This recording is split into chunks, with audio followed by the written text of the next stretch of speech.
I wanna leave, can you beam me up? I'm out on the streets by the corner store. You know the one on 15. Got a bright dress on, so I'm easy to see. I've been out here standing indefinitely. I can't reach my planet, but I need to leave. You should see these people. It's hard to believe how they treat each other. It's hard to conceive. Oh, Earth is ghetto. I wanna leave. Earth is ghetto. I wanna leave. I wanna leave. One more time. Oh, Earth is ghetto. I wanna leave. Can you beam me up? I'm out on the street by the corner store. You know the one on 15. Got a bright dress on, so I'm easy to see. I can't stand here standing indefinitely. I can reach my planet, but I need to leave. That's all I got for right now. So yeah. Okay. Oh, Earth is ghetto. Earth is ghetto. Oh, Earth is ghetto. I wanna leave. All right, go ahead and start the show. So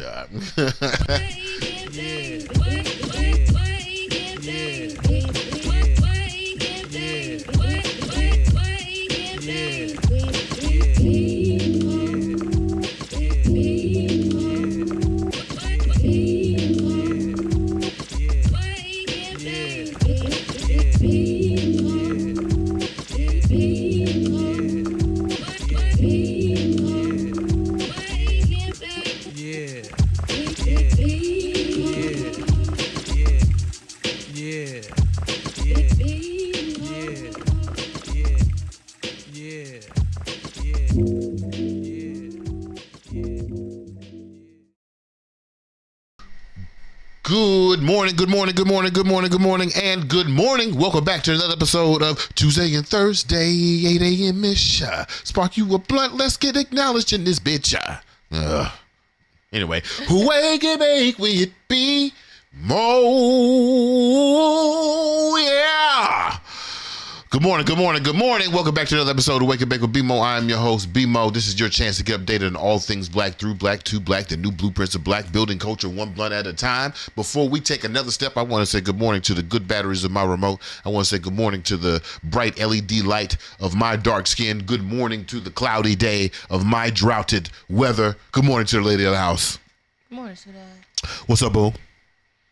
Ooh. Yeah. I'm okay. You okay? Mine for sure. Yeah. What about you? I'm good. We recorded a show on Tuesday. It immediately got blocked. Yeah, it did. But you know, it was a cool show. But definitely go back and check some of the clips that we got going on. As usual, we want to give a shout out to all our good folks over at the Washington Informer Bridge, WIBridgeDC.com, or at WIBridgeDC on all social media sites. They had just put up another clip of, I think it's Big. It's Anwan Glover talking about the Galaxy phones. The Galaxy phones have made a touchdown back in the DMV area. Definitely go check out that issue. Check out my man Lafayette, definitely holding it down as the editor-in-chief of the Washington Informer Bridge. Also want to give a huge shout out to and make sure y'all go subscribe to the new Blueprint newsletter. It's bmobrown.substack.com. All right, definitely go check that out. I just put up a writing that I did. We're getting back to the written machinations of this exiled revolutionary. I just put up a writing about me being in the club. So if you're interested in my club, the club with the D. That's right. If you're interested in my time in the club, definitely go check that out. Want to give a huge shout out to our sponsors. We'll talk about later in the show. That's our people over at Stash Logics, creating sustainably material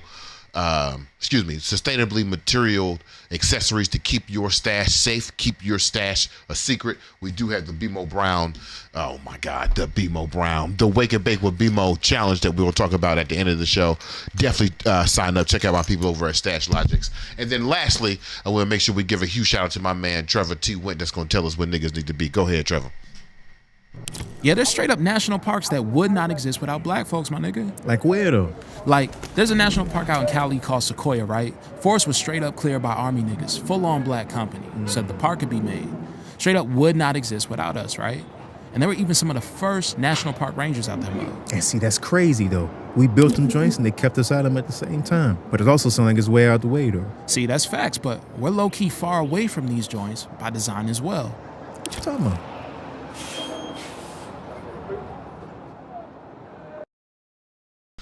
It might feel repetitive, but I just want niggas to know where they belong, especially since your boy, well, the president, I ain't gonna say y'all boy, I ain't gonna do y'all like that.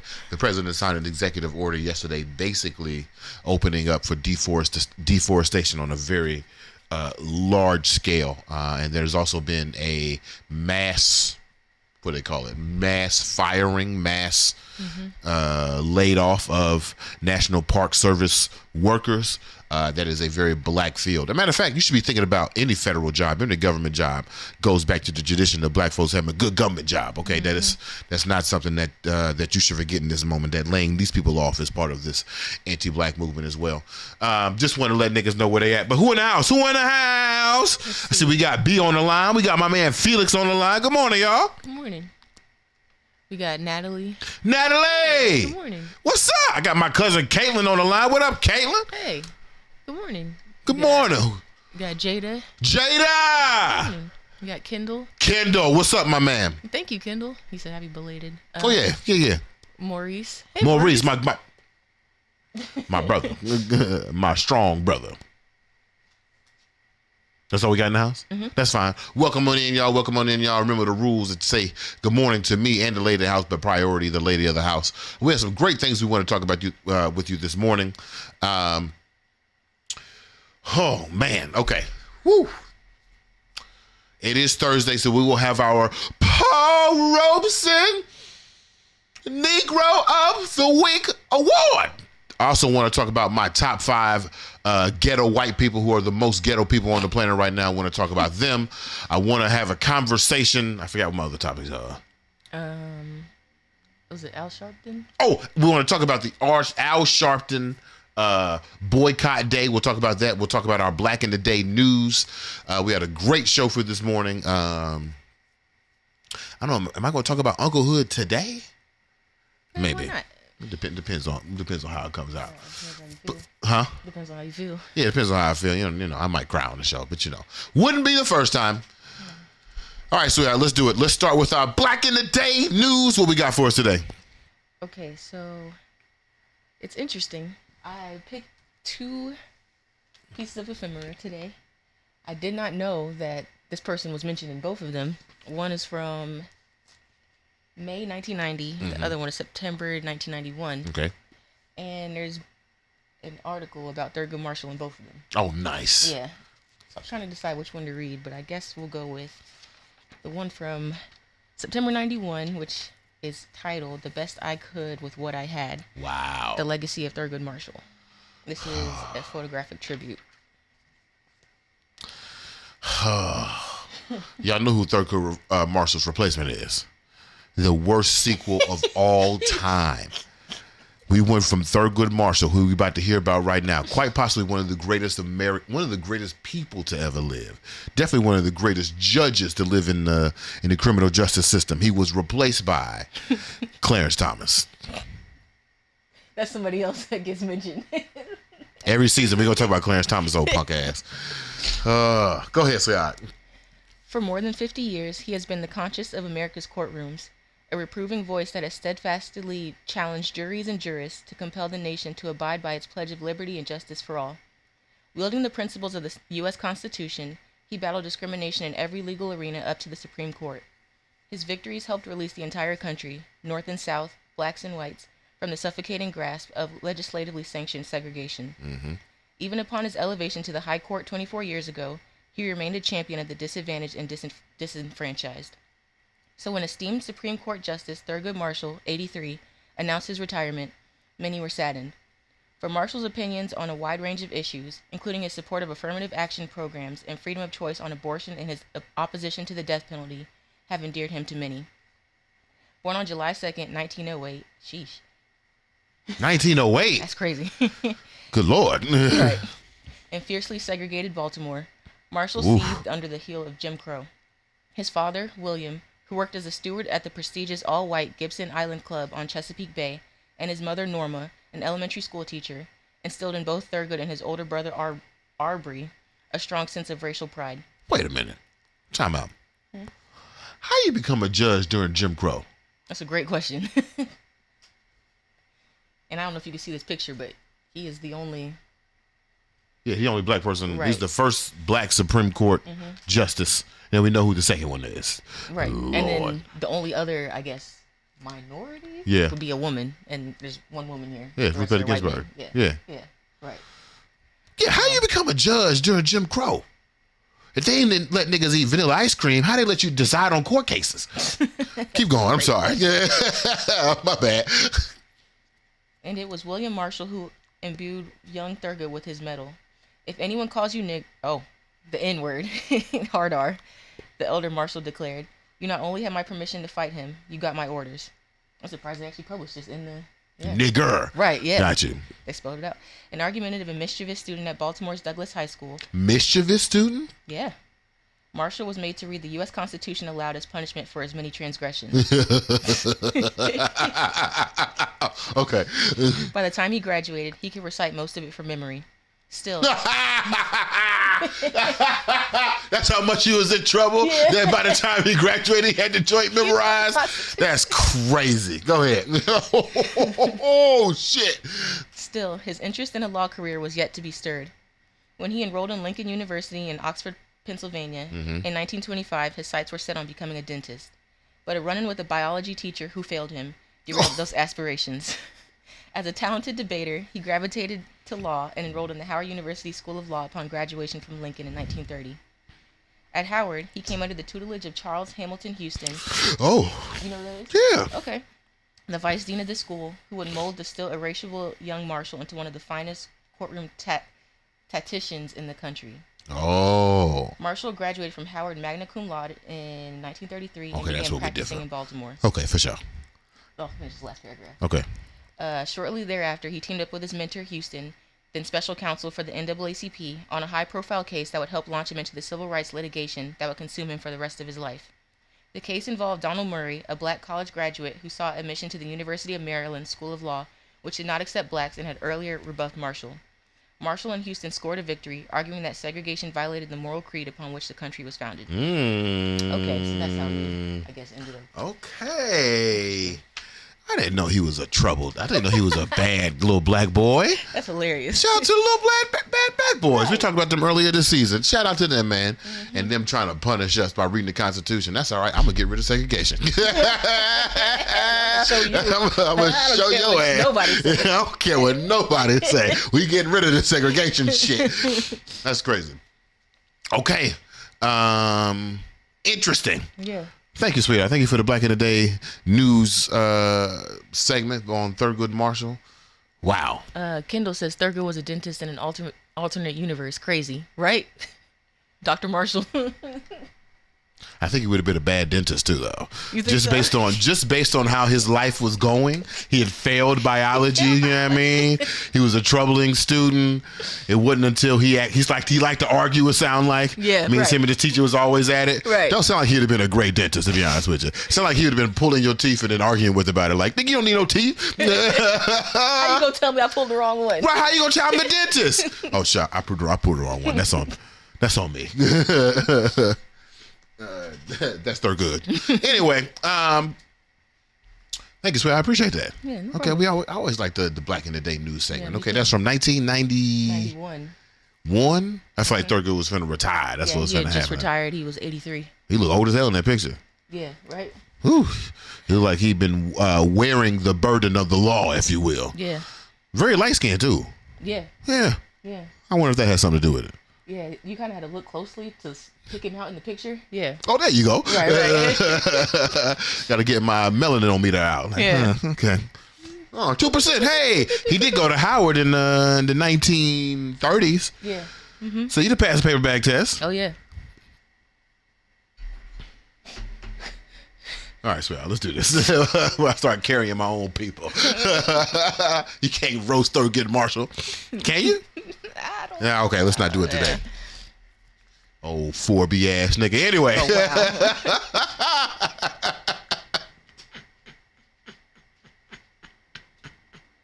Don't do it, BeMo. Don't roast Thurgood Marshall. Don't do it. Okay. Sweetheart.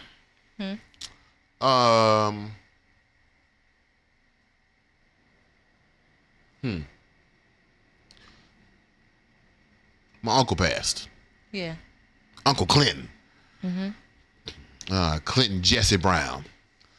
Named after his grandfather. Strong black name. Strong black name. From the low country of South Carolina. Your father's brother. My father's brother. That's right. That's a good way to put it. My father's brother. Older brother. His second of older brothers to die. My father is now, I think, the eldest member of the Brown family. Oh, really? I think so. Is he older than his sisters? Yeah. Oh. Older than my aunties. The previous generation, Uncle Maureen passed. I forgot her name. That's a damn shame. But she recently passed as well. Yeah. And I think my father is actually the oldest member of the Brown family. That's crazy. It wasn't Pam, was it? Huh? No. Okay. But okay, here's what happened. My uncle passed. My uncle had a stroke a little while ago, and he's been in hospice. They've had him on in the what's the room called? The ICU. There you go. Yeah. They had him in the ICU. He passed, I think, Monday evening. My father called me yesterday, and we started to have a conversation about my nephew. Actually, he had just taken my nephew back to A&T or coming home or some of those situations. But he just picked up my nephew. My nephew is a freshman at North Carolina A&T. And me and my father start to have a conversation. My father's like, your nephew want to come to DC for the summer. He want a job. You want to be able to explore whatever in DC for the summertime.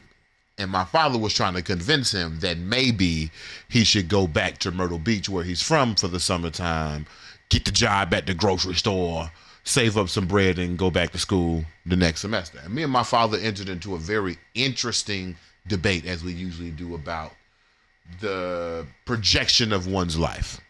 And I was debating with my father about how my nephew should seek opportunities in a place like DC. I was never brave enough to venture to a different city, but I went to school in DC. So I spent my summers in DC. He should be seeking opportunities and trying to find out what he wants to do with his life after college almost immediately. Yeah. And I can see his hesitation of going to school, going off to be part of this record-breaking class at North Carolina A&T, learning about blackness in a different way, being engulfed in the college community in a different way. And my nephew is a first-generation student for his immediate family. And I can see his need to move off, but also see my father's desire for him to be safe. What's this got to do with your Uncle BeMo? Here's the thing. Here's what I'm trying to say. When I was a child, Uncle Clinton used to host my cousin Alex during the summertime. I don't even know what the academic history of my cousin Alex was, but I do know that for about 3-4 years in the summertime, my cousin Alex would go up to Ohio, stay with Uncle Clinton for a few months, work in whatever position that he was put in, eventually be in food services where he would land as a chef. And Uncle Clinton would take care of him, house him, make sure he got to work, be a disciplinarian, be a father figure for him for the summertime, and then move him off. So as me and my father are having this conversation about what my nephew should be doing, we get to the point where I'm arguing that my nephew should be in DC, but then I say, oh, wait a minute, damn, where that nigga gonna stay? And where he gonna sit? And where he gonna live? And who gonna take care of him? And who gonna be his disciplinarian? Who's gonna be his father figure while he's back on track? Because he's just 18, right? Yeah. He's just 18. Yeah. But my Uncle Clinton was doing that. Yeah. I think my Uncle Clinton was a engineer at GM. I think about, in this entrepreneurial life, as later now, so now we ain't got no kids. I'm knocking on 36. You feel me? I'm knocking on 36. I'm double his age. You know what I'm saying? And I think about my entrepreneurial life, and I think about some of the decisions I've made to create this career and create this life that I want. And I'm just like, ain't no way in hell I could take care of my nephew for the summertime. I had to think about what type of life you've had to live that you could have your own 2 kids, you could have your own house, and you could also host your nephew for the summertime as he tries to figure out what he wants to do in his life. Yeah. I could take this moment right now and reflect upon my shortcomings, but when my father says Uncle Clinton Plass, that's the first thing that came to my mind. What a man! Yeah. What was his profession? He was cousin Caitlin, correct me if I'm wrong. I believe he was for a long time he was an engineer at GM. Okay. If I'm not mistaken, I think he invented a part. This is the uncle. Yeah. No. While he was at GM, if you needed a discount, you call Uncle Clinton. You feel me? Yeah. But I just think I could take this time to think about my shortcomings as a creative, as a professional. But when my father tells me Uncle Clinton, that's the first thing I think about. It's like, what a man who's able to build his own estate, build his own foundation, and do it in a way that I couldn't. Literally, I don't think I can. I don't think I could ever do what Uncle Clinton did. Stay at a job, listen to a supervisor, eat that shit, knowing that I'm building my own estate. I couldn't do that. Yeah. The strength and the resolve of that man. Uncle Clinton passed. And it reminds me of unclehood. And it's a very special relationship. He had to do that for his nephew. He did, though. And maybe there was drama. You know what I'm saying? Maybe it was some behind the scenes. Oh, you ain't paying me. I ain't heard about it. Right. And I love my family. We do like to talk, though. So I ain't heard about it. I just wanted to send my love to Uncle Clinton, man. I'm sorry for your loss, sweetheart. I appreciate you, sweetheart. And also, I'm a little nervous now. Why? They're dying in order. Oh, no. Right. Yeah. And my father's the oldest.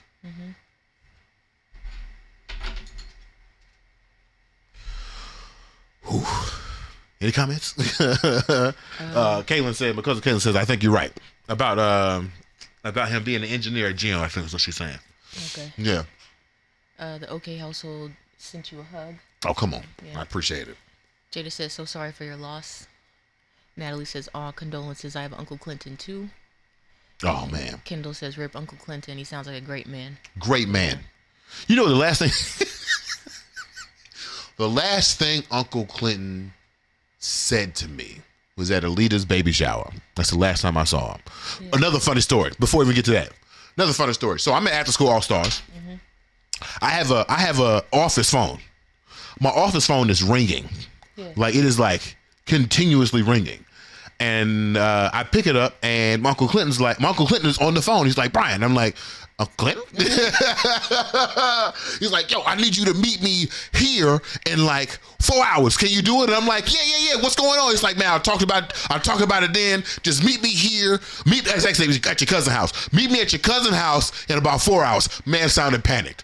Like he was just like, it was like his last option. I was like, Uncle Clinton, what's going on? Wouldn't tell me on the phone. Huh? I feel like I remember this. Yeah, wouldn't tell me on the phone. I mean, I think we just at the beginnings of our relationship. I'm like, what the fuck is going on? I'm texting Alita. Alita don't text me back. I'm like, oh Lord, something done happened. I pull up to her. I leave work, pull up to the Alita house. He like, Brian. I'm like, yeah, what's up, Uncle Clinton? He's like, ride with me to move this treadmill out this storage room. I'm like, oh.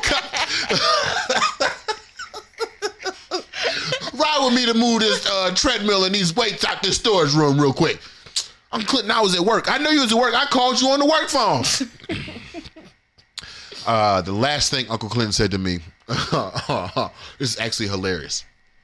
And remind you, I just told you that as far as like ideals of how to execute manhood, my uncle took it a certain path. I took it almost the exact opposite way. Yeah. So we at my cousin baby shower.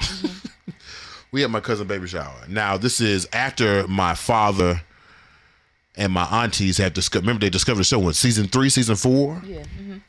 And they were playing it at Uncle Clinton's house on his big screen TV. Why? Exactly why.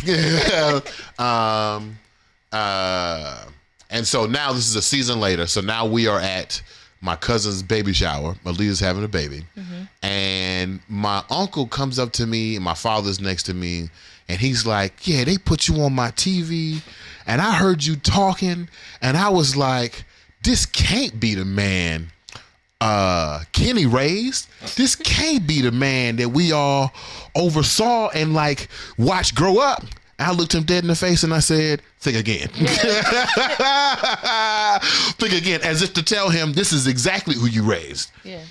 You did raise an outspoken, loudmouth, opinionated, entrepreneurial, hardworking black man. That's exactly who you raised. Now, the generational divide may have you wondering, why is this little nigga cussing on the internet? I get it. I get it. This is my empathy stance. I understand. I get you. This is actually Sankofa. I get you, Uncle Clint. I feel you up here, but I got to reach back down here. You know what I'm saying? I got to do both. Yeah.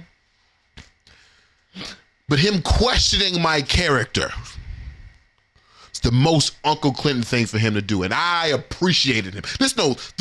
Even when he said it, there was no shade. I didn't feel no negativity towards Uncle Clinton. I didn't think like, why is this man judging me?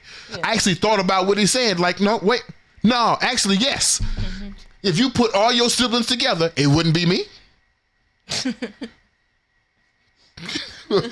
You put your siblings, your parents, and your grandparents together, it don't look like me. Not the Browns that love to pray, not the Browns that talk too much, not the Browns that gossip. No. Anyway, rest in peace to my man's Uncle Clinton. Uncle Clinton. Yeah. I got to call Alex, actually. I didn't think about that. Oh, true. You got some more comments. What we got? Who we got in the house? Micah says, rip Uncle Clinton with the... Come on, Mike. I appreciate you, man. Kendall says, I feel that BeMo. It's a scary thought being the man of the family. Oh. Yeah. I can imagine. So then, after your father, would it be you? As far as oldest brown men? No. Alex, right? It gets a little weird because let's see here. Uncle Clinton has a son. He would be the oldest brown of my generation. Okay. Anthony has a son. So he would be the oldest brown of the generation after ours. So the next generation. Got you. So you. And then if we, you know what I'm saying, if we have a boy, then that would be the next brown man. We had a girl, then I guess it gets a little complicated because, you know, patriarchal Southern systems. You know how it go. You know how it is. You know how it is. We got to do something about that, though. Yeah, I don't know. Maurice says, my Uncle Tobin did the same for me a few summers in the 90s. Taught me all about comic books. Uncles are important. They are. Yeah. They are. Man, shout out to Uncle Eric. Man, shout out Uncle Eric, man. Yeah, uncles are important. Yeah, I think it's a... You want to hear something funny? I don't talk like this often. But do you hear these young niggas out here being like, oh, I'm not an unk, I'm a YN, I'm still young. Yeah. You hear these niggas being like, oh, don't call me unk, you know what I'm saying? Call me big bro. Call me big bro, I'm 28, don't call me unk. I don't talk like this often. And excuse me if this is out of pocket, but that's the most feminine shit I've ever heard. That's the most female shit I've ever heard. I'm sensitive about my age. When did niggas get like this? What happened to us? That's the most manosphere I have ever been on this show. When the niggas started being like, don't call me unk. I'm still big bro. Shut up, nigga. Get your sensitive ass over here. But yeah, and I bring that up to say that like I don't think the unk title, when people call me unk when I was a little younger, like 32, 33, I was like, oh, I appreciate it. But I think they was playing me, low key. You know what I mean? It was like, get your unk ass out of here. I'm like, damn. What's wrong with an uncle? But see, I feel like the meaning of unk and auntie has changed in the past 5 to 10 years or so, because I feel like growing up, it was like a sign of reverence, like. Yeah. You know? Nah, it's just get your old ass out of here. Exactly. Dusty ass nigga. All right. Caitlin says makes me nervous too. Yeah, it does. You start to. Yeah. Whoo, we getting to the age, man. You know what I mean? I'm about to be 36. Yeah. I'm not gonna be an orphan.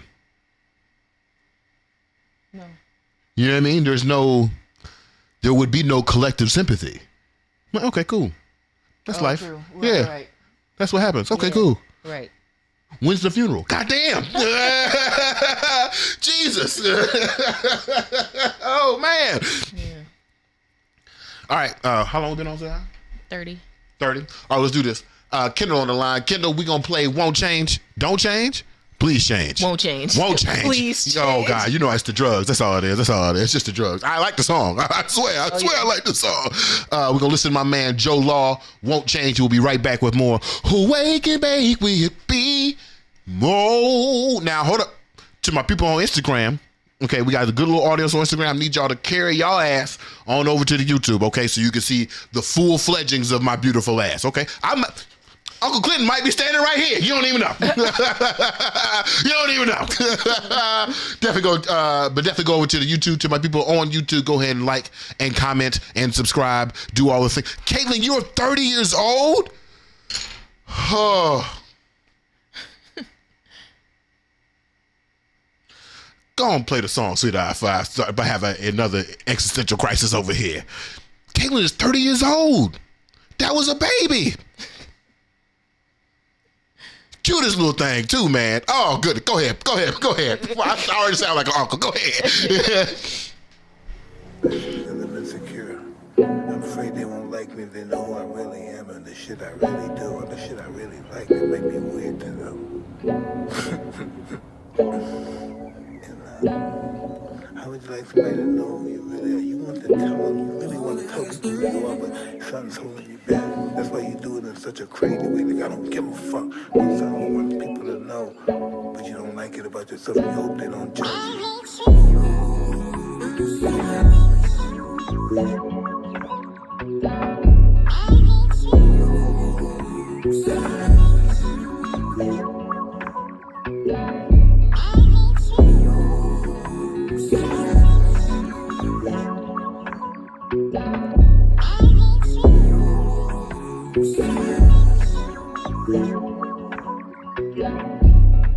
Sadly, you won't change.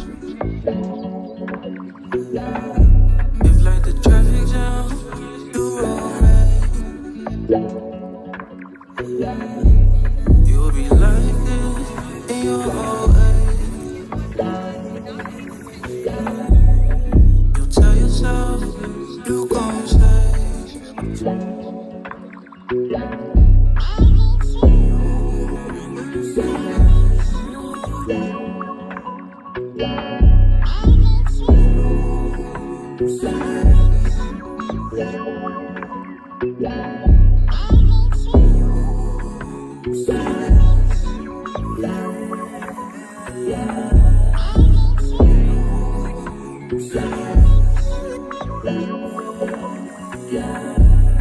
I know it's hard to love yourself. How could you trust others when you don't trust yourself? How could you feel me when you don't feel nothing?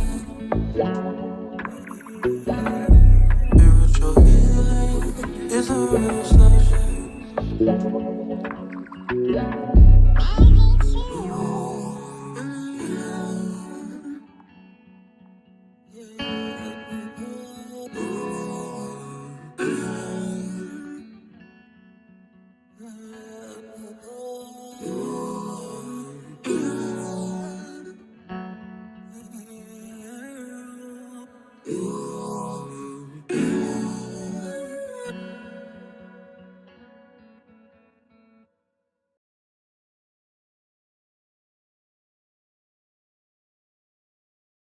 Yeah, there's straight up national parks that would not exist without black folks, my nigga.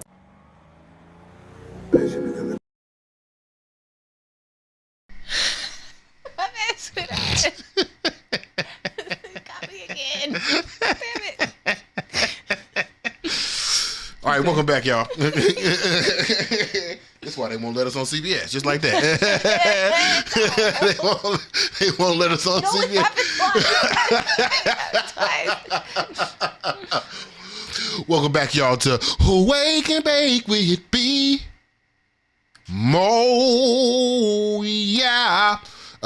We want to thank y'all for watching the show. We want to give a huge shout out to our people over at Stash Logics. That's Stash Logics with an S. They create sustainable material accessories to keep your stash secret. At the end of the show, we're going to tell you how you can sign up for our giveaway. We have some of their patented smart jars that keeps your stash at the premium humidity level. Okay, I know you get tired of lighting your shit over and over again. Get your smart jar. We got the incense matches. Me and the Later House's actually favorite product. We have some blunt carrying cases. I know you're tired of going over to your homegirl house. She asked you to bring a joint. You got it over. It's all flat in a Ziploc bag. Get you a good little case. Okay. Shout out to my people over at Stash Logics. We'll talk about more of the giveaway at the end of the show. All right, sweetheart, what we got? What are we doing in the second half? Is it Al Sharpton? Or is it Top 5 Ghetto White Folks? What should we do first?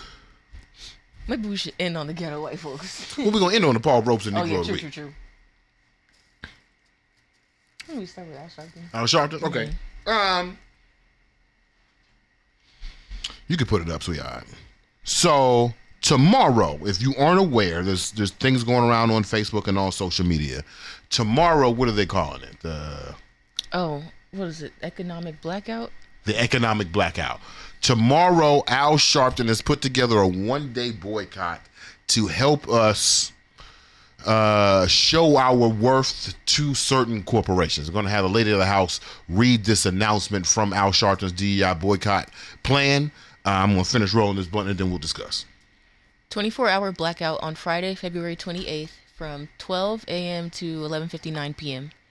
This is the first step to counter the attack on DEI, diversity, equity, and inclusion. Do not make any purchases. Do not shop online or in store. No Amazon, no Walmart, no Best Buy, no McDonald's and other fast food stores, no gas, no major retailers. Do not use credit or debit cards for non-essential spending. Try to buy all you need before Friday, February 28th, but if necessary, only buy essentials of absolutely necessary items such as food, medicine, emergency supplies. If you must spend, only support small local businesses. Why this matters? Corporations and banks only care about their bottom line. Disrupting the economy for even one day sends a powerful message. If they don't listen, we make the next blackout longer. Our numbers are powerful. This is how we make history. Spread the message. Please share with all of your contacts. Talk about it, post about it, document your actions that day. We must use the power we do have and send an economic message with our numbers, as did Dr. King. February 28th, the 24-hour economic blackout begins.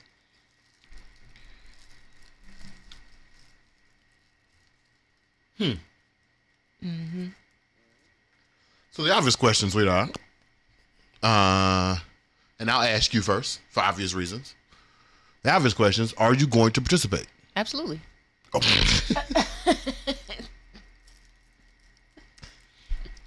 Okay. So then the second question is, do you think it'll work?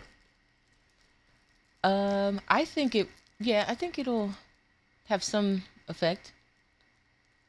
Okay, Now, I should have asked a better question first. Okay. Okay, let's say it's 100 black folks in the world, or in the United States right now. Okay. How many of them people participating in Al Sharpton's DEI boycott plan?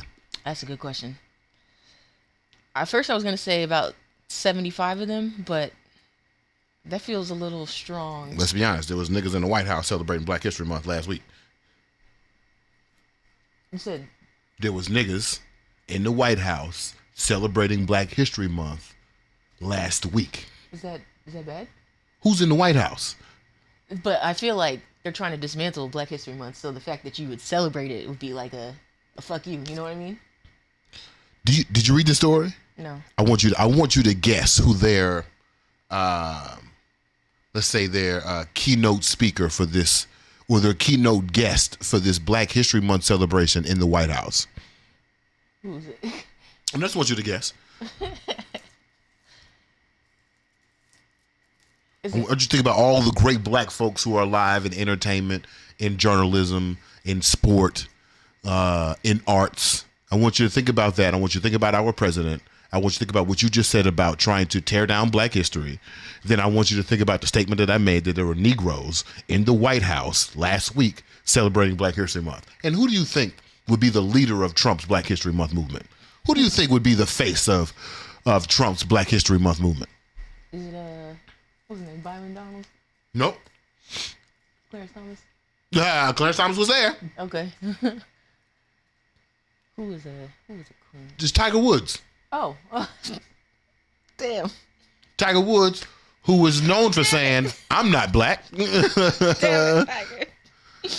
I'm Kablasian or something like that. Okay. Do you now see the irony in the statements of there was niggas I didn't know. celebrating Black History Month in the White House last week, not last year. No, not last February, this February. The same February they trying to cancel next year. We're not even going, they're going to cancel Black History Month so hard next year, ain't going to be no February. You know, January to March, it's going to be 59 days of March. That's what it's going to be.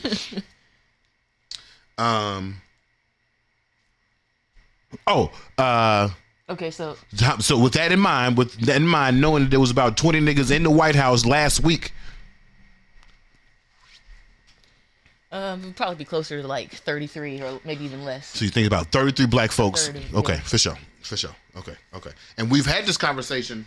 We've had a similar conversation before, and I don't want to take it down that route, but we've had the conversation about what this is supposed to be doing. This is supposed to be a moment of consumer activism when we show corporations that our dollar matters and that you should listen to our voice, and that the end point of our listening to our voice should be did it say what the point of this is? Is to bring back DEI? It says why it matters, disrupting the economy for even one day sends a powerful message. Our numbers are powerful. This is how we make history. And yeah. But to do what? Oh, but you know what? Before you even do that, I don't want to get into. I'm going to participate with you. Okay. I don't want to get into the thing that black folks do, where we start to tear apart a thing without actually listing if we are going to participate. We're going to participate. It's a day. We can participate. Okay. With that being said, I do want to start thinking about what this actually means. What is the potential outcome of this boycott? Is it to bring back? Is to bring attention to our dollars in hopes that we bring back some DEI initiatives? Is that what the idea is? I think so. Yeah. For at least some corporations to roll back their DEI. The DEI situations. Yeah. Okay. So, I have so many things I want to say, and I feel like I'm setting up a lot of things. I know there has been in the black intellectual talking sphere where I usually reside, there has been a big response to Trevor Noah's question of whether black folks should have thrived more in segregation rather than looking for integration. And I'm bringing that up now because I feel like that's such an interesting question. Not the question of should we have moved better in segregation. I feel like that is a dehumanizing thought.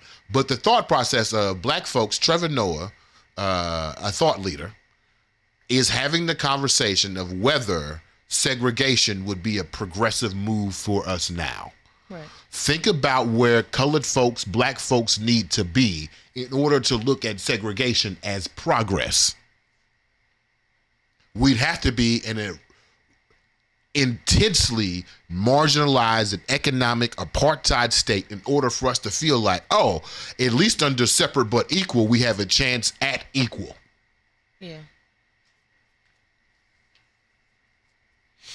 When I saw this flyer, when I heard the plan for this economic blackout, that was my exact thought. My exact thought was, how down bad do we have to be that we want DEI back again? What situation are we currently facing where the non-answer, the 33% solution, is the best solution going forward? We are going to participate in this boycott, but I have to ask the question of someone who is going to invest time and not invest dollars into the situation.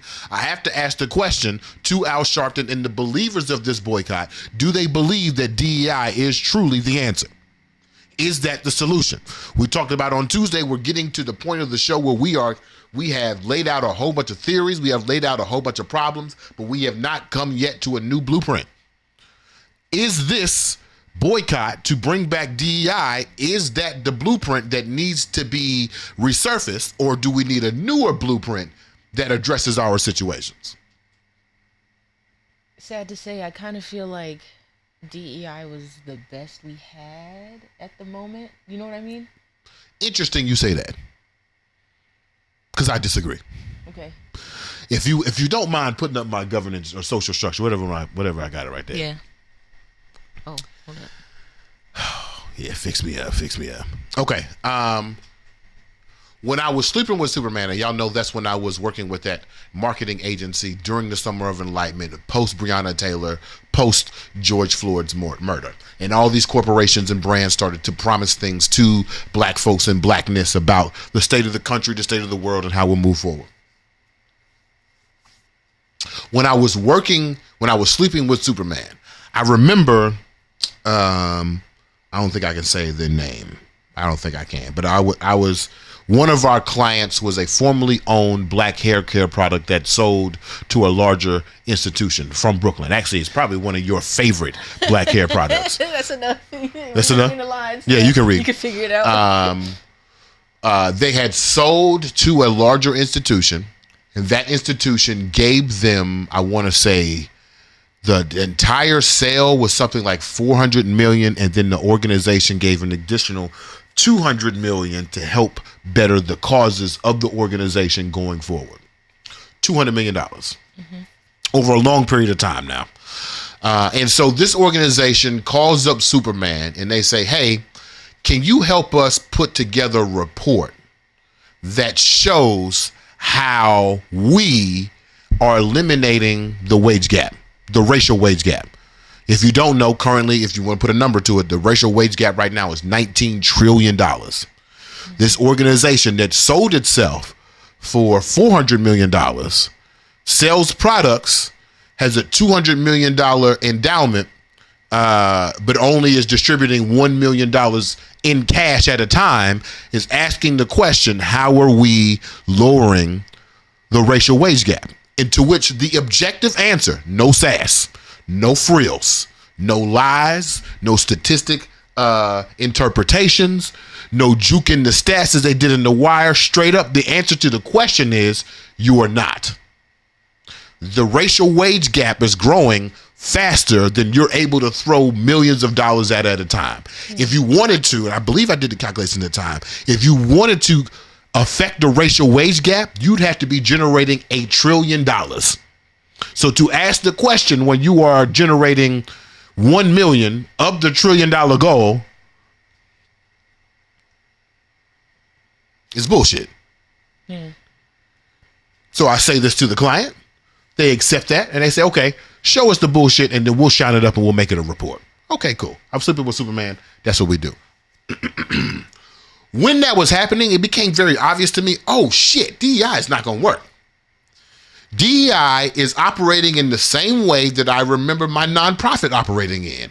We are going to piece out, we're going to know the solution, we're going to have the cure to the disease per se, but instead of giving you the antidote to the disease, we'll give you medicine that'll treat each symptom to keep you alive long enough so that you can keep buying medicine until you die. Yeah. I've called nonprofits the pharmaceuticals of social cause. I also believe that marketing is the pharmaceutical, or DEI is the pharmaceuticals of racial causes. BeMo, what you're talking about, what you're saying. What I'm saying is, it became clear to me when doing DEI work that this is a form of tokenism.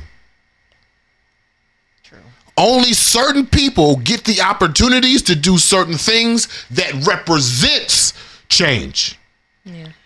which is why this organization can give $1 million at a time and say that they are affecting the wage cap, because I guess by definition they are, right? If you're creating more opportunities for black folks, that you're creating more opportunities to reduce that racial wealth gap, sure. But you're only doing it for select individuals. It is not a systemic situation. It's not even a community situation. So Lady of the House says, you feel like DEI was the best thing that we've had. At this point. At this point. Yeah, because what other initiative do we have that gives us the type of, I guess, equity or evens the scale? I want to take us back to Sweetheart's Black Fact on Tuesday.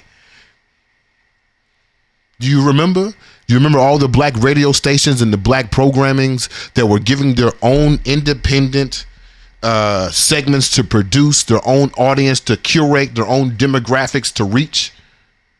Yeah, but they were still white owned though. So when you ask me what's the best that we can do, that same situation that I just described, that's what Issa Rae did at HBO. That's what Jamie Foxx did at Netflix.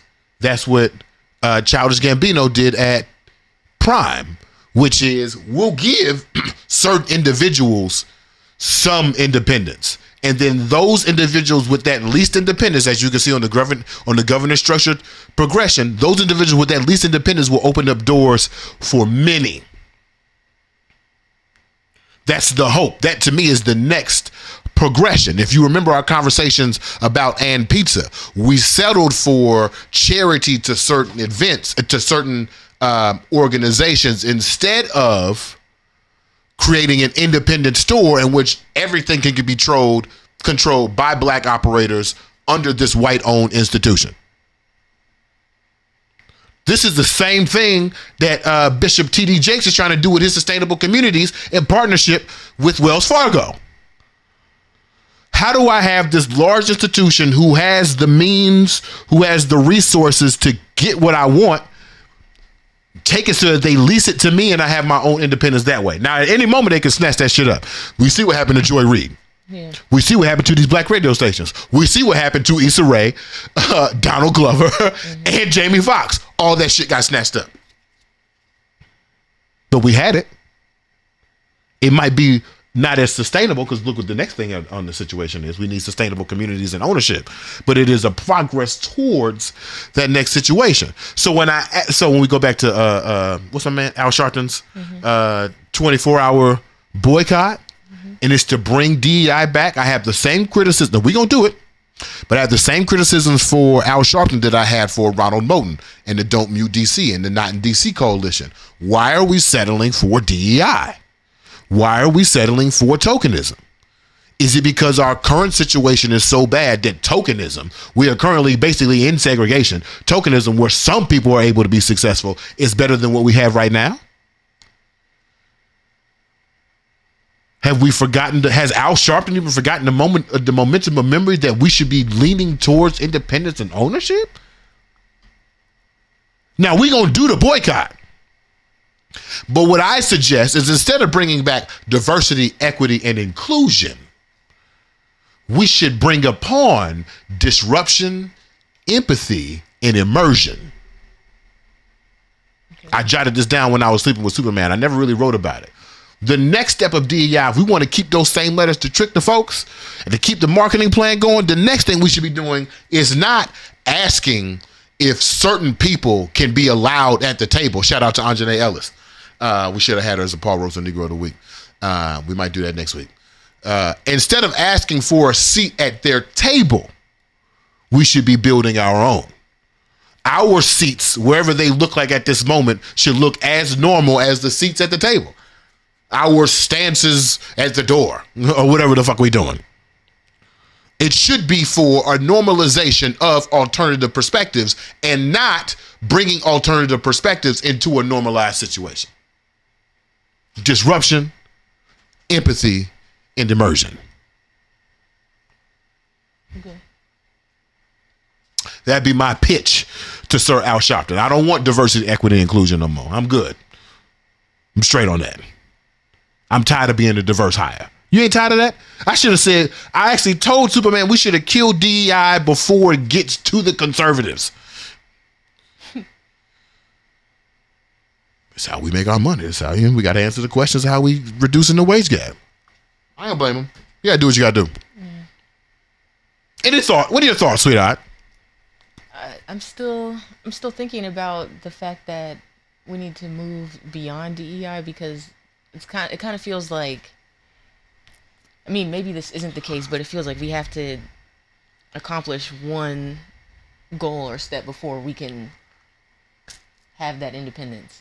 Not saying that we need to rely upon the white man, but it just feels like we don't have the same type of economic power in order to be able to, I guess, spread that wealth with our people. I agree. Yeah. That's why I feel like that's on the list here. That's why I have least independence before ownership. True. Oh man, there are in the animation field, there are a couple examples of like least independence, like Hair Love, that award-winning movie. I think, oh no, I don't want to misspeak. That might have been from a black-owned animation studio. Yeah, what's his name? Matthew Cherry? Yeah.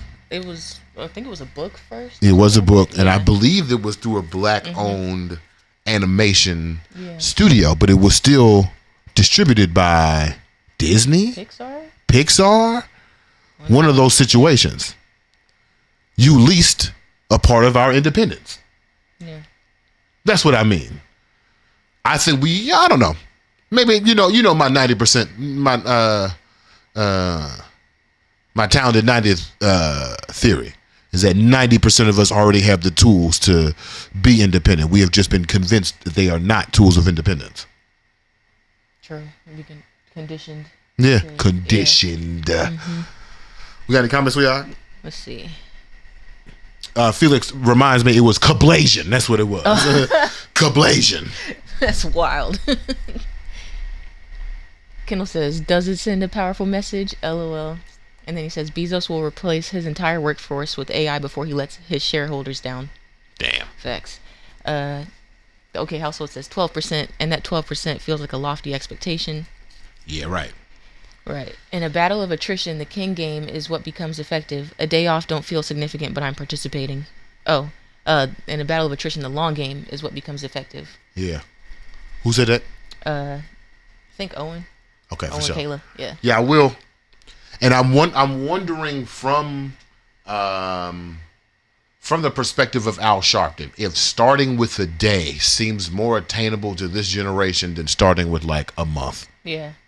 But I will say that I think you were watching the video with me. There was somebody talking about the Target boycott. It's been a little over a month maybe, and they've already lost $15 billion. Of course, the shareholders are highly upset. They're trying to sue because they, What they trying to sue? Better sue some Asian kids from Harvard, man. You better sue the national. Oh, that's that. I just thought about something that's actually quite fucked up. What?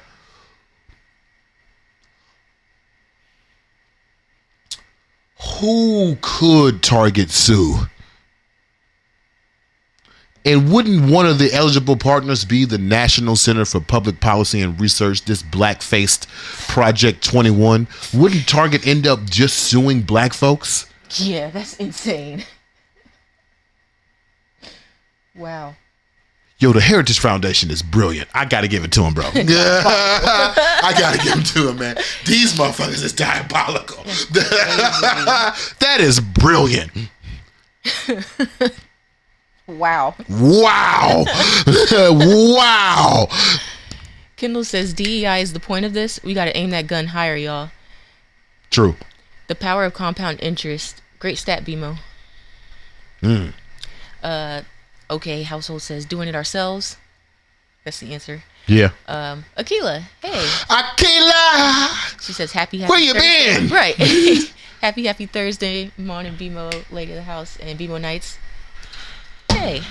And Kendall says, welcome back. We should focus on one corporation at a time, TBH. That does seem more effective. Yeah, it does. One corporation at a time. Yeah, it does. It does. But we all know, right? Like, we gonna do this. We're gonna have a good time. We're gonna show our impact, but we know this ain't gonna save us, right? Yeah. Okay, for sure.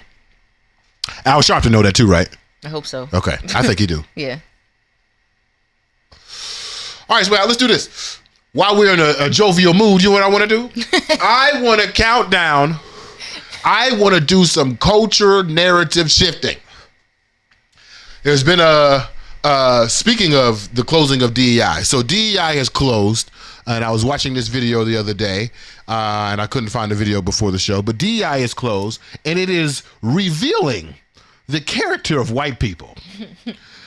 Because if there is no black folks to blame, if there are no colored folks on the front line of a certain situation, we start to see through the cracks of whiteness. And today, and maybe it might be a tradition, today I'd like to give you a countdown of my 5 favorite ghetto white people. Are we ready? These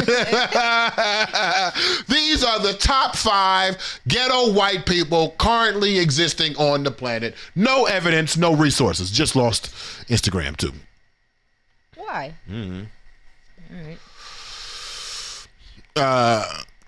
That's fine. Okay. These are my top 5 ghetto whites. Are we ready? Can you put it up? Yes. Starting with number 5. Lady House casually reaches over to me the other day and she says, hey, they found out there's a whole bunch of white girls that are stealing from Target. And I said, wait a minute.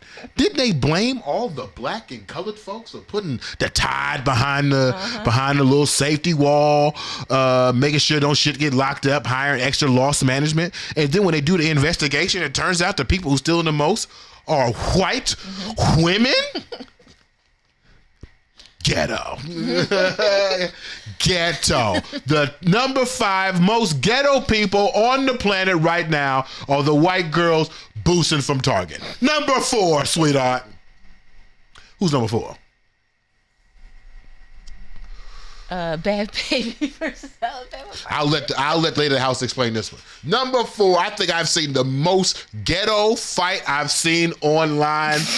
At least Kendrick and Drake had some artistic moments to it. Okay. Who we got there? We got Bad Baby and Alabama Barker. Give us the backstory, sweetheart. I don't even know why they started beefing. I think they were friends at first, or maybe Bad Baby was pretending to be her friend. But there's a diss track, or maybe several diss tracks at this point. Bad Baby low-key ate her up, though. And yeah. If you don't remember, Bad Baby is the Cash Me Outside girl, and Alabama Barker is the daughter of Travis Barker. Both of them are playing black. Yeah. Okay? They playing black. They having this beef online. They got you said diss tracks towards each other? I heard the snippet of one and was like, oh, God. And you said that's the one where the girl was eating the other girl up. Oh, God. This is bad. Bad. Who's number 3 on the most? I think I have number 3 is. Number 3 is... Oppenheimer. Oh, that's right. Number 3 is Oppenheimer, the man who tried to destroy the world. If you didn't know this, Oppenheimer cheated on his second wife with his ex-wife, got his ex-wife pregnant. Then, with the nerve and gall, took the baby from the ex-wife. The ex-wife was caring for the baby. Yes. He took the baby from the ex-wife, took it to his new wife and said, hey, can you take care of this baby? That's insane. Look now, I done seen a lot of ghetto shit in my days. I done seen black folks, I done seen colored folks, I done seen white folks do a lot of ghetto shit in my day. Never have I seen the new wife take the baby mama baby and raise it. I ain't never seen it. That's premier ghetto shit right there. Premier. I ain't never seen no shit like that. Number 2. Our Vice President of the United States, Donald Trump. He's done a lot of ghetto things. But yesterday, this took the cake actually. This one got me. He's not even number 1. He's not even number 1. This took the cake for me yesterday. Yesterday, Donald Trump signed an order in which they are selling $5 million investment visas for foreigners. That means if you got money, you can buy this $5 million. You can buy a visa from Donald Trump for $5 million and it's tacky and gold. This nigga is doing public quid pro quo. Yeah. This nigga is publicly selling out America for $5 million a pop. He bootlegging visas. This the most ghetto shit I've ever seen. It's the most ghetto shit I've ever seen. I ain't never seen a president selling visas out the trunk. Yeah, Come on. Come on. Come on. This nigga selling visas out the trunk. And he colored them gold. It's the same man that said we're going to sell gold seekers to get the black folks involved. Yeah. And apparently it worked. And then number one, the most ghetto white man on the planet right now. One of his baby mamas is suing him for custody. My man got 6 kids. Is it 6? 13. He got 13 kids with 6 girls? It's either 6 girls or 4 girls, but yeah, either way. He got more kids than Nick Cannon. Yeah. He got more kids than Cam Newton. He got more kids than your average nigga you see on the street that you say, oh, this is the problem. Black fatherlessness is the problem. The same people we shake our finger at. Now remember, they like to say that single motherhood is what causes bad children. But when the CDC did reports, they said single motherhood isn't the problem. It's actually fathers who remarry and forget about the child from the earlier marriage. So in the same footsteps as Oppenheimer, who also destroyed the world, Elon Musk has 13 kids, 6 or 4 baby mamas. Boy, you're leaving these with a lot of broken households around here. You're ghetto. You're the most ghetto man on the planet. You ain't got the nerve to be looking into my business. You want to audit somebody and you got 13 kids and 6 or 4 baby mothers and one of them is suing you for custody because they seen that badass baby on TV? Oh, no. 6 or 4 is taking me out. 6 or 4 is crazy. That makes it worse. That we don't know. We don't know how many baby mamas you got, but you got 13 kids. Boy, you got them. I don't give a fuck if you can afford them or not. I don't give a damn. If Dr. Bryant ate up Cam Newton's ass for not wanting to get married to none of them girls, I need to see that same energy on ghetto ass Elon Musk. And that's my top 5 ghetto white people. Are there any comments? Do you have any? Do you disagree? No. Do you have a nominee? I'll definitely nominate Elon as number 1. Oh my sure. God. TJ says that's white people's version of fences. Oppenheimer. That's hilarious. It is crazy. You gonna come in here with a nut. Wow. You know, Viola Davis, the girl. I'm supposed to like you? Nobody said I'm supposed to like you. Oh, oh, ghetto ass daddy. Get on my damn nerves. Kendall says, how is Oppenheimer's corpse still the 3rd most ghetto white person on the planet? Because they put that shit in the movie. They put that shit in the movie, called it an Oscar winner, and I'm supposed to be impressed. Boy, you ghetto. Man, my grandmother would talk about you so bad. Creating these broken homes. Messy. Dirty dick bastard. That's what she would call you. That's what she would say. Damn.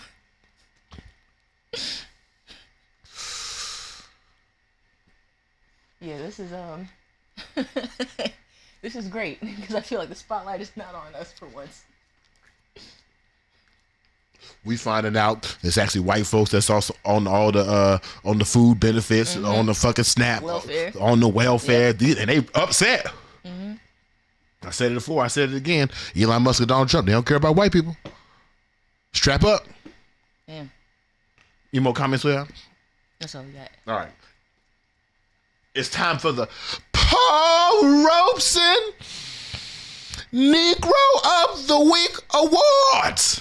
All right, we have 2 nominees. I'm going to try to keep it quick. Let's play the first one, sweetheart, do a quick discussion, play the second one, and then we'll vote. If you could speak directly to Elon Musk, what would you say? Fuck off.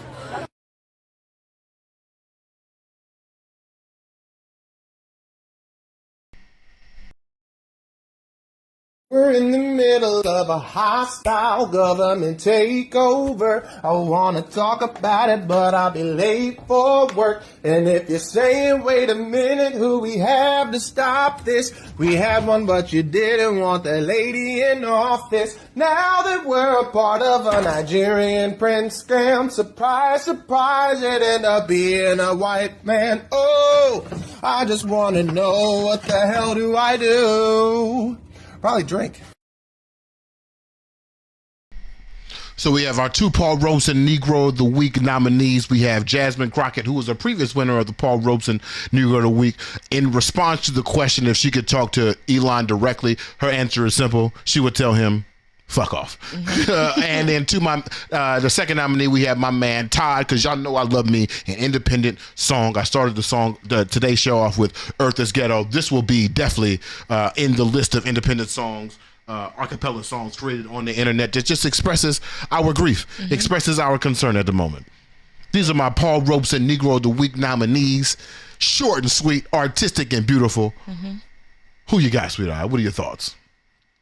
Oh, I'm a fan of both. I might have to give it to Todd this time. Might have to give it. Why you gonna give it to Todd over Jasmine Crockett? Because she won already. Yeah, she won already. I feel like she has more in the what do you call it? In the tank. There's more in the tank. Yeah. And she got some in the tuck. Yeah, okay, right, for sure. Right. For sure. Yeah, it's a great song. It's catchy. All right. Yeah. All right.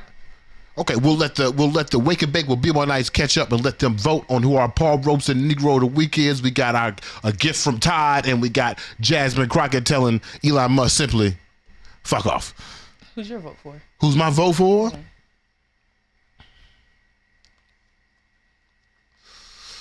I love me a well-timed fuck off. I can't even hold you. I love the song. The song is good. But in the moment that I'm feeling right now, that'd be the exact, because what else could you say to Elon? Audit better? Yeah, right. Consider other people? No, he's not gonna do that shit. Nah, fuck out of here, bro. Right. Leave. Bye. Yeah. Ugh. He's not gonna make it the full 4 years either. Elon or Trump? Either. But maybe 4 years from now, you said it wouldn't last. No, but I was just thinking about what?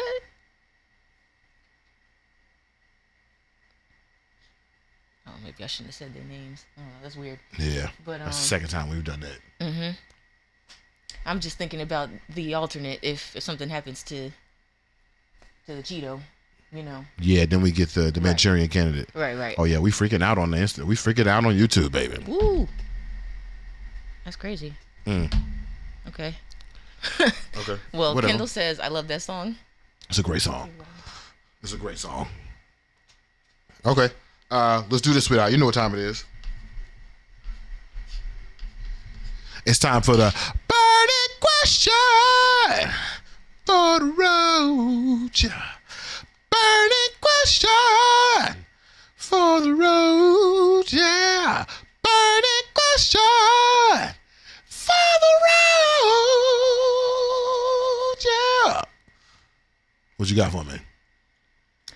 A song, TV show, or movie that had a profound impact on me and my blackness is... Oh boy. Let's do. No, because the answer is, you know what the answer is. Oh, I can say it this way. Answer the question again. Ask the question again. A song, TV show, or movie that had a profound impact on me and my blackness is... The Huxtable Show. Okay. Now, I have recently watched a retrospective by my man Jose. Definitely check out Jose right here on YouTube. Jose did a retrospective of how do we talk about the Huxtables? How do we talk about the show named after that? Named after that individual. And if you are someone who can stomach watching someone's art after their reprehensible crimes, I challenge you to go watch some of the Huxtable Show, and you'll see two things. One, you'll see, oh man, BeMo acts really like Bill Cosby. Like, the mannerisms are crazy. That's interesting. I never noticed. And then the second thing you'll notice is like, man, this show really teaches about like individualism and pull yourself up. It comes from a very conservative, ahistorical, non-culturally relevant space. The Huxtable Show came on, the last episode of the Huxtable Show was after the Rodney King riots. But there's no mention of that. It feels like the Huxtables live in a completely different universe. Yes, they talk about black culture. Yes, black culture is featured on the show significantly. But to the tokenism point, it is just a representation of what blackness looks like. It is not a representation of how blackness can be executed. My upbringing looked like the Huxtables. I come from a Huxtable background. When when George Zimmerman got let off for murdering Trayvon, in our very Huxtable household, which it was me, my mother, my uncle, and my grandfather in the car, there was no, we turned the radio station off. There was no, Trayvon should have kept himself safe. There was no rugged individualism. There was, this system is fucked up. Yeah. There was a silence of anger amongst us, and it wasn't at the person, it was at this system that calls us black. That doesn't seem to be the case on the Huxtable show. Seems to be a lot of pointing fingers. And then it also makes, while this is happening, it also makes sense that Lisa Bonet steps away from the show because she's not the perfect black girl.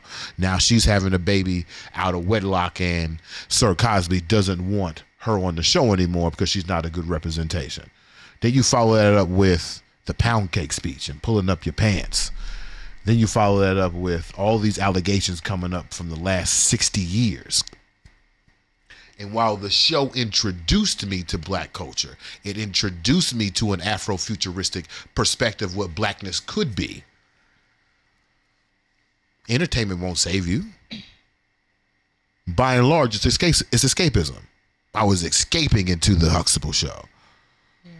But it did not, and it shaped my introduction into blackness, but it was not the complete study I needed to complete fullness of my blackness. Ask the question again. A song, TV show, or movie that had a profound impact on me and my blackness. Profound.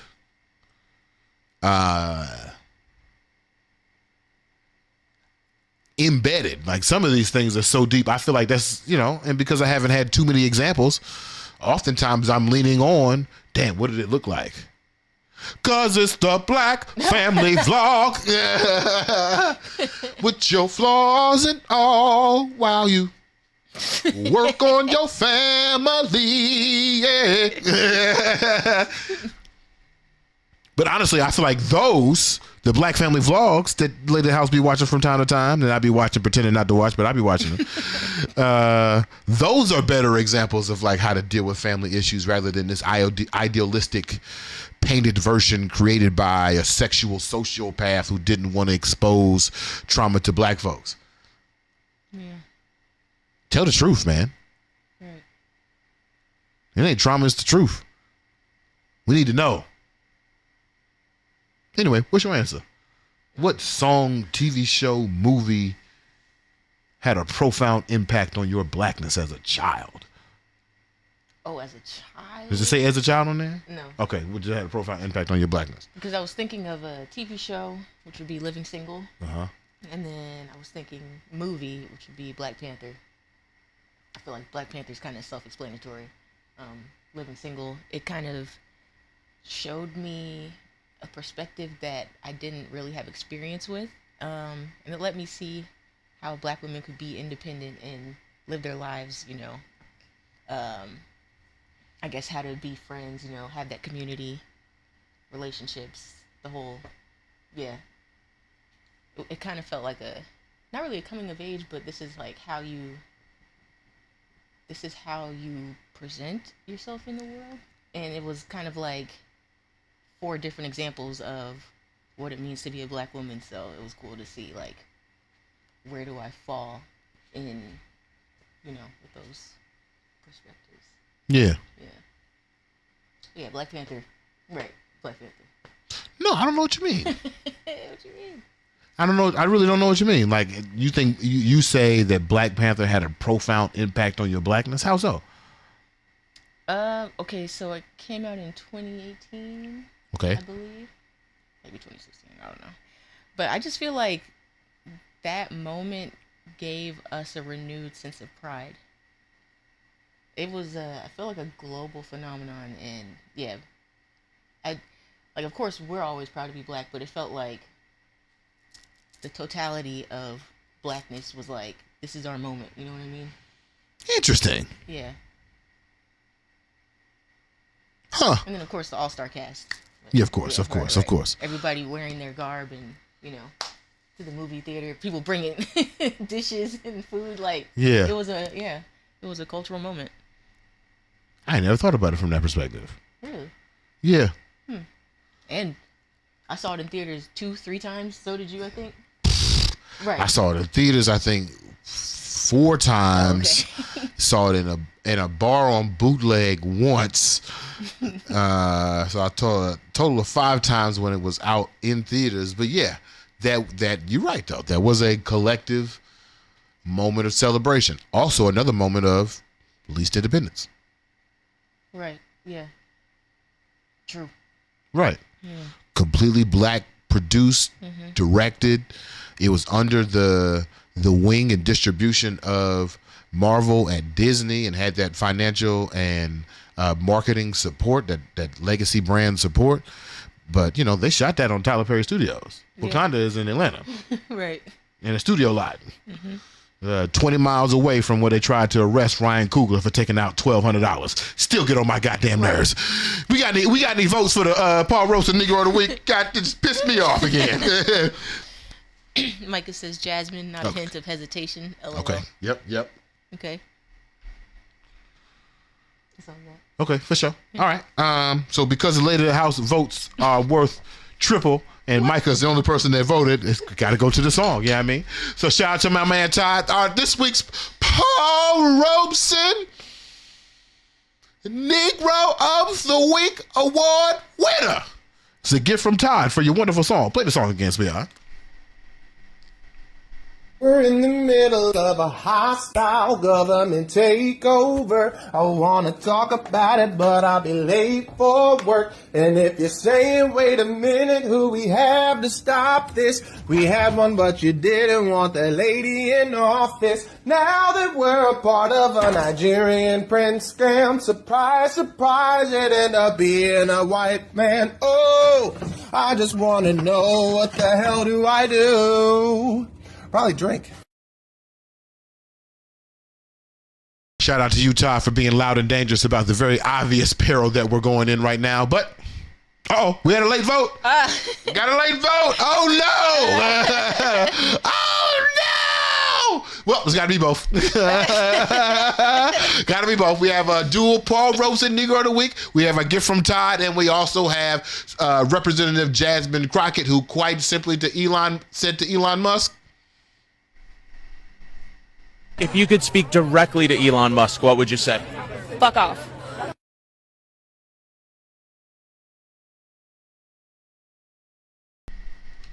what a position we're in where we just want the old America back.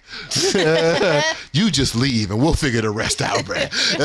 What a position that we're in. All right, we appreciate y'all watching another week of Wake and Bake. We get Tuesday and Thursday, 8 a.m.-ish. We sparked to a blunt and we got enlightened-ish. Still working on it. I feel like we need a new theme song. Wake and Bake, we get BeMo. That was a hint and an Easter egg, yeah. We want to appreciate the good folks who are at the Washington Informer Bridge, WRBridgeDC.com, or at WRBridgeDC on all social media networks. Remind me to text Lafayette to see if we got tickets to this 60th anniversary of Gala. I mean, we probably won't have to pay. I just know how. I'm telling you, man, we just a little stepchild over there. It's okay. Okay, it's all right, because all the gingers in white comics are turning to black people in the movie. So, you know what I'm saying? We'll be black in the movie too. It's okay. Shout out to the Washington Informer Bridge. Shout out to our people over at Stash Logic. Stay tuned. We're going to have more details about the giveaway. We are doing the Wake and Bake talent show. I think we're going to do the talent show. I had another thought this morning. Did I say it out loud? No. What's that? I can't remember.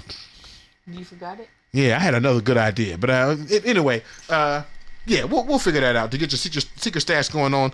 Pay attention to the post. It'll be coming out real soon. Got something real cute for y'all coming out to give you the rules of the BeMo talent show. Is it the talent show I want to do? Because I don't like talent shows. I can't stand no damn talent show. I probably shouldn't have said that during the promo of the segment. But shout out to our people at Stash Logics. Okay, check them out. I think my man Colin got himself a nice little situation the other day. Nice. They got some nice packages over there. Stash Logics with an X. One of our favorite things, honestly, is the incense lighters that we be. Incense candles. What them things called? Incense matches. The incense matches, yeah. We definitely love those. And surprisingly enough, great papers, man. Oh, yeah. Great papers, man. The Stash Logic papers, definitely check those out. Check out my people at Stash Logics.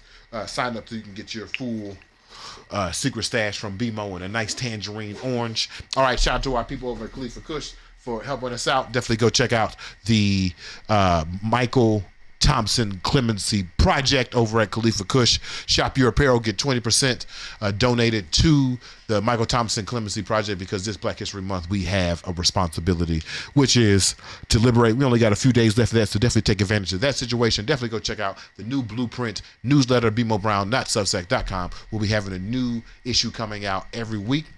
I'm trying to figure out what we're going to talk about this week, but we'll figure it out. Might be unclehood for real. I might share that letter with y'all that I wrote to my nephew. It was a really good, really long, really in-depth level. I'll be talking to him this weekend, and maybe we'll talk about next week what we talk about. But he's a sophomore, not a sophomore. He's in his second semester of freshman year. Mm-hmm. And if you recall second semester, I recall second semester. Mm-hmm. It got really sad. Oh yeah. It just got really like right around now. It just got really weird. I don't know. I don't know what that is still. Was it still adjustment? Maybe. First semester is exciting. You're jubilating. You're meeting a whole new group of people. And then second semester, you back with these same motherfuckers again? Sometimes. Right.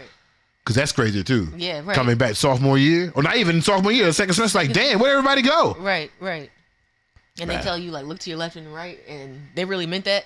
That shit did. It's crazy. Gone. Yeah. Gone. Yeah. All right, y'all. We'll see y'all next week. I'll give you the updates on my nephew. We're going to leave you with my man, Detroit Rivers, Black Boy Joy. It's always good seeing y'all.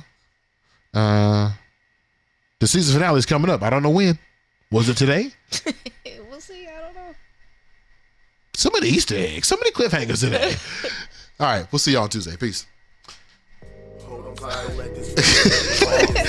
Happy feelings, breaking Beverly, your main. Don't be amazed. Find yourself, learn your joys and pains. Live your voice and sing. The sounds of your heart. Don't you worry about a thing. And don't forget your lyrics. This is a reminder of joy. Every time you hear it, just know that your birthright is joy. Smile, you can wear it contagious once you share it. Let love loose, don't fear it. Just that black boy joy. Black boy joy up on your brain. Let this black boy joy give you some game.